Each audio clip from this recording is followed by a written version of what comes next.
Muy buenos días.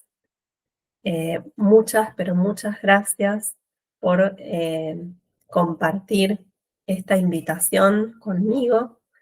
Mi nombre es María Carolina Campra, soy licenciada en fonoaudiología y voy a compartir con ustedes una intersección de nuestro trabajo desde la fonoaudiología en Rosario, Argentina. Es un honor muy grande para mí estar compartiendo este espacio, sobre todo porque uno comprende que estamos intentando construir otros mundos posibles, otras formas de poder llegar, otras formas de poder comprender el cuidado de la salud, el cuidado de nuestras comunidades, el cuidado de nuestras adolescencias. Muchas, pero muchas gracias por esta invitación. Es un honor para nosotras poder estar en este espacio. En este momento, la charla que me convoca, el momento que me convoca, es poder brindarles una experiencia que nosotros atravesamos en la ciudad de Rosario. Particularmente a mí me toca contarles que estoy en la dirección de la carrera de la Escuela de Fonoaudiología y desde ahí es que voy a contextualizar este trabajo que comparto hoy con todos ustedes. Cuando nosotros tuvimos que hacer una modificación del plan de estudios, una de las preguntas que enseguida nacía era: ¿dónde están las adolescencias en nuestro plan de estudios?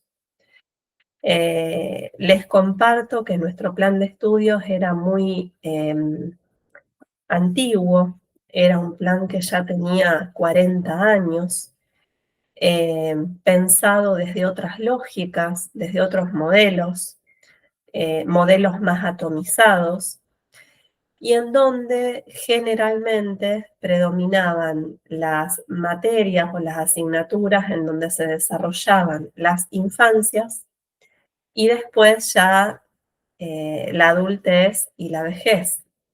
Pero siempre fue una vacancia, particularmente poder darles un lugar a adolescentes. Cuando tuvimos que hacer esta modificación, pensábamos dónde están nuestras adolescencias.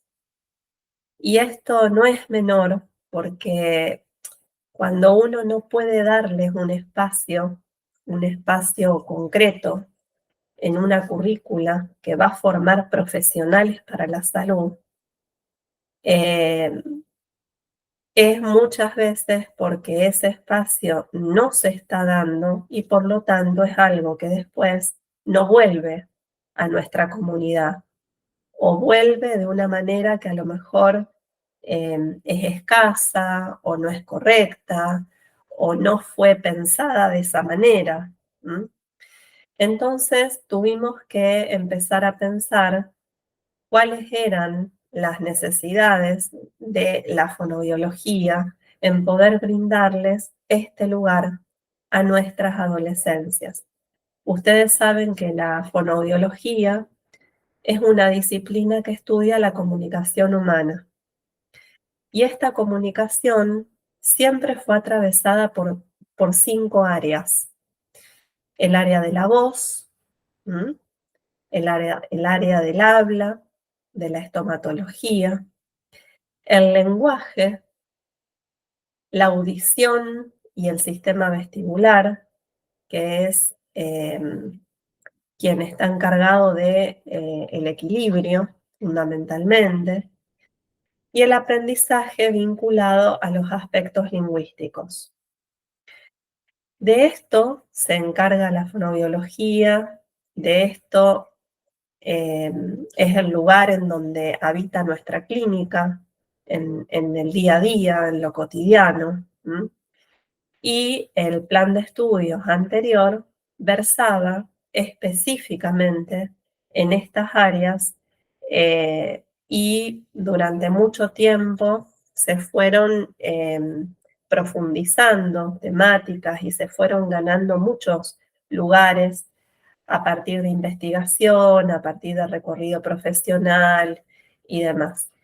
Sin embargo, entendíamos que el cambio que nosotros teníamos que hacer era un cambio que nos iba a llevar a ampliar mucho a esta fonobiología, porque nos empezábamos de repente a hacer otras preguntas. Por ejemplo, ¿cuáles son los problemas de comunicación de las adolescencias? ¿Pueden reducirse a dificultades en estas áreas solamente? ¿Por qué no podemos situarlas en un espacio determinado en nuestro plan de estudios? ¿Qué entendemos por el derecho a la comunicación? Estas fueron algunas de las preguntas que hicieron que en un nuevo plan de estudios empiecen a emerger los espacios que necesitábamos darles a estas adolescencias. De la fonoaudiología tradicional a la clínica ampliada fue un poco el pasaje que fuimos necesitando hacer a medida que nos respondíamos estas preguntas, porque entendíamos que teníamos que dejar un enfoque reduccionista, un enfoque biomédico, un enfoque específicamente desde las áreas para pasar a un nuevo modelo de clínica ampliada más amplia, en donde se sustente en la interdisciplina, en la salida a la comunidad, en el estar en el territorio y que tuviera una base muy importante, sobre todo desde la mirada sociocultural. ¿Mm? Eh, Ahí empezó a empezar el cambio y empiezan a emerger diferentes parámetros que fuimos teniendo en cuenta para empezar este recorrido. Cuando nosotros decíamos, bueno, las áreas solamente no pueden ser lo que nosotros tengamos que estudiar en la comunicación humana. Y surgen las preguntas que trabajando en territorio, nosotros y algunas compañeras que ya venían trabajándolo, fueron precisando cómo alguna vez te sentiste invisible, sentiste que no te alcanzan las mejores palabras para hacerte escuchar, sentiste que se te quebraba la voz porque no entienden tu necesidad más profunda, como si lo que tuvieras que decir no importara realmente, como si nadie te escuchara, aunque podrías gritar bien fuerte. Para muchos y muchas adolescentes, esta sensación es permanente. Estas preguntas, que parten de muchos de los espacios del territorio, en donde se van generando algunas prácticas, fueron las preguntas que nos llevaron a hacernos una concepción más amplia de lo que empezaba a implicar la comunicación para la fonoaudiología, porque nuestros territorios ya empezaban a necesitar otras respuestas. Entonces empezamos a preguntarnos acerca de la comunicación. ¿Es un derecho? ¿Qué pasa cuando no hay comunicación? ¿Mm?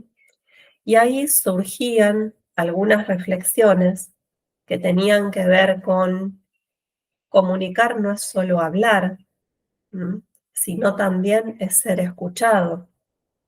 Y ser escuchado con una escucha digna, ser escuchado con el respeto que se necesita ser escuchado por la diferencia.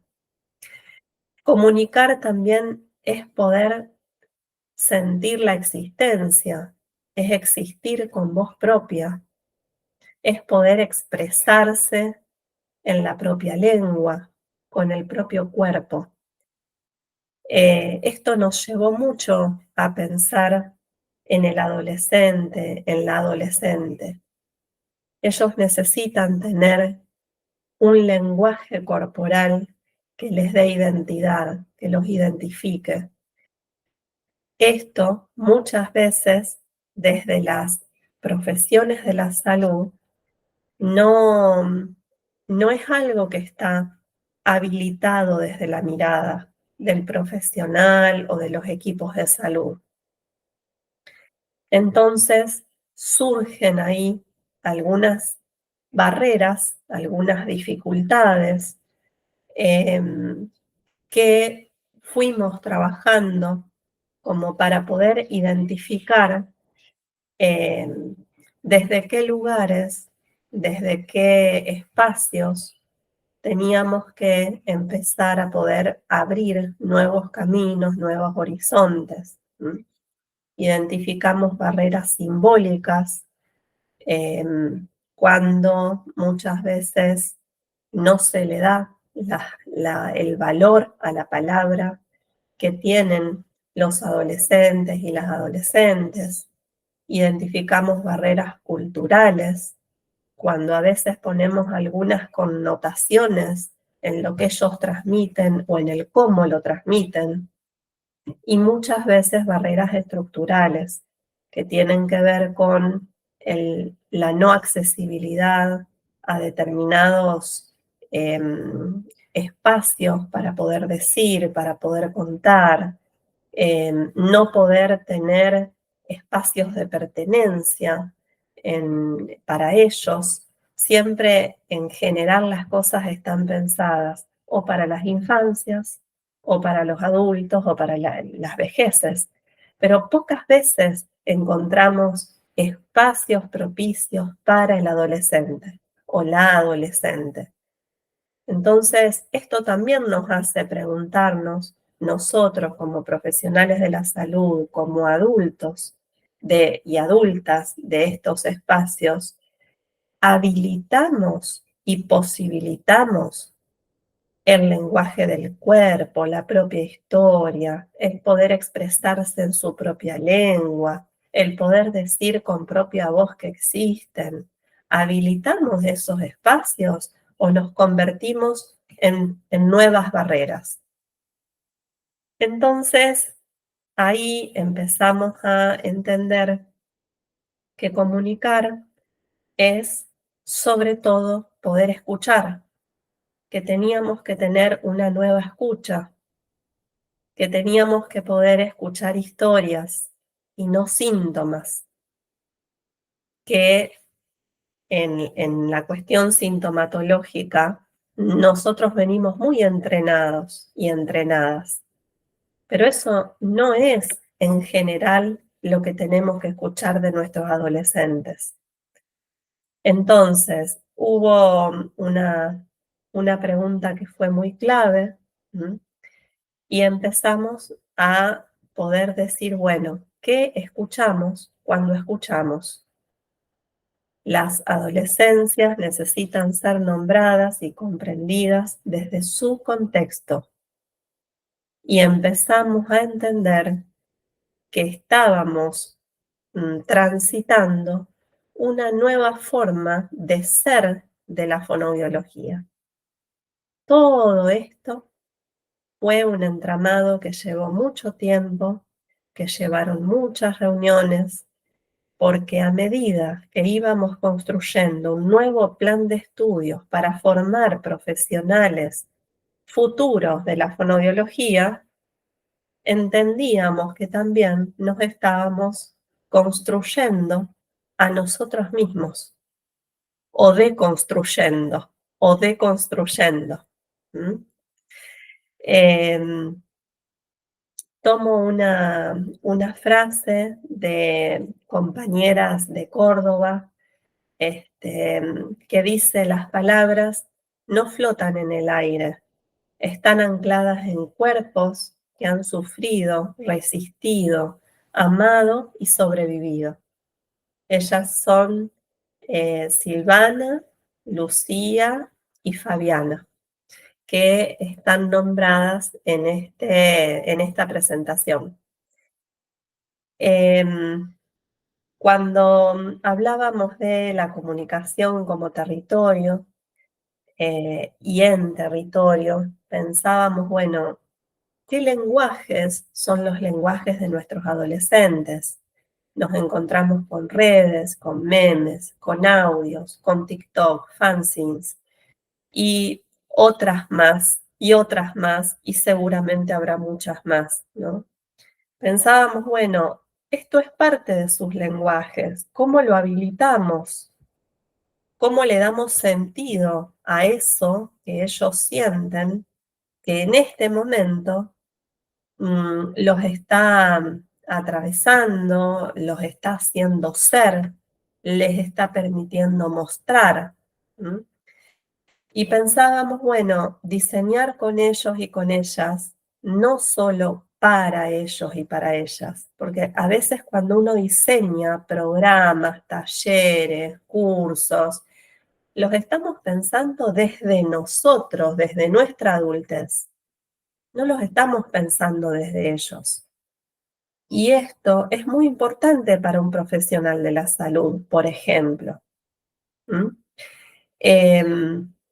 Hay experiencias que cuentan que cuando algunos programas se diseñan con los adolescentes y las adolescentes o con las infancias, estos programas, cursos, talleres, rondas, triplican la adherencia a esa actividad.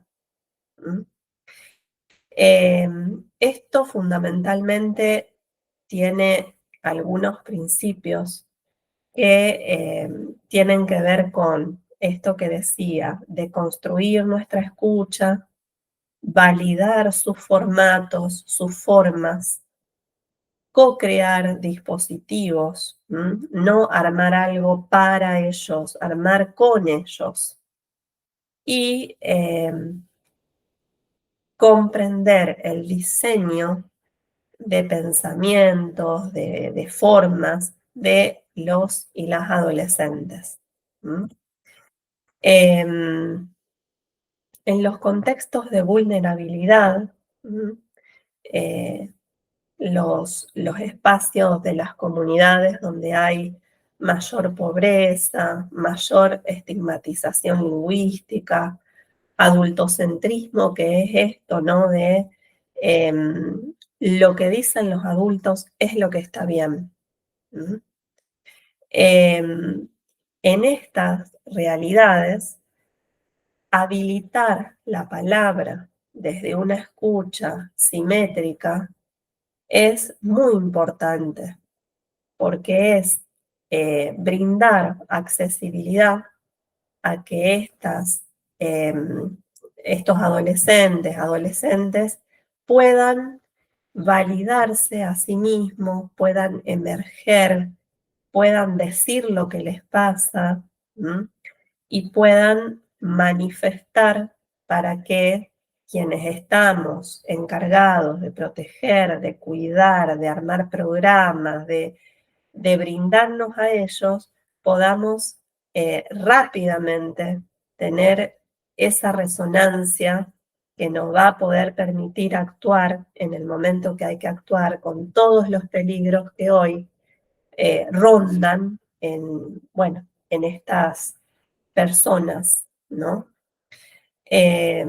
Bueno, eliminar los prejuicios, por supuesto. Una de las cosas que se trabajaron mucho es qué pensamos de nuestros adolescentes, qué sentimos de nuestros adolescentes, porque todo eso, todo ese conjunto de cosas va a ser después a cómo se vaya dando la comunicación en transversalidad, en círculo, en circularidad o en jerarquía, o si nos habilitamos o nos perjudicamos. Todo eso va a tener que ver con lo que vamos a ir pudiendo crear. Entonces, una fonoaudiología que dé acceso a las adolescencias no se pregunta primero qué trastorno tiene, qué dificultad tiene, sino que qué necesita para que su voz sea escuchada, qué es lo que tenemos que hacer para poder escucharlos, para poder escuchar de otra forma. ¿M? No corregir la forma de hablar, sino acompañar el derecho a poder hablar, el poder decir, el poder existir a través de la comunicación. ¿M? No se trata de darles voz, se trata de dejar de taparles la boca. Esta también es una frase de nuestras compañeras del libro de fonoaudiología comunitaria de la provincia de Córdoba. Decimos, es una revolución cotidiana. Esto es del día a día. No es algo que podemos decir hoy y ya está. Es algo que tenemos que poder llevarlo más allá de nuestros consultorios, en todos los espacios que habitan los adolescentes. ¿M? Y nos hacemos esta pregunta: ¿qué necesitamos soltar nosotros para poder escucharlos mejor? No es qué necesitan ellos hacer para poder entendernos a nosotros, es al revés. Y yo diría que en la mayoría de los casos, sean adolescentes o niños o adultos o ancianos, en la mayoría es al revés. ¿Qué necesito yo poder soltar, poder modificar para poder escuchar mejor a la persona que tengo enfrente? Y eso también es parte del derecho a la comunicación. A partir de aquí se crea una currícula en donde las adolescencias van a tener un espacio que va a ser transversal, que empieza desde primer año y que puntualmente se nombra, se cita, se deja en ese espacio-tiempo concreto en el cuarto año de la carrera, en donde hay una clínica ampliada que va a trabajar específicamente infancias y adolescencias.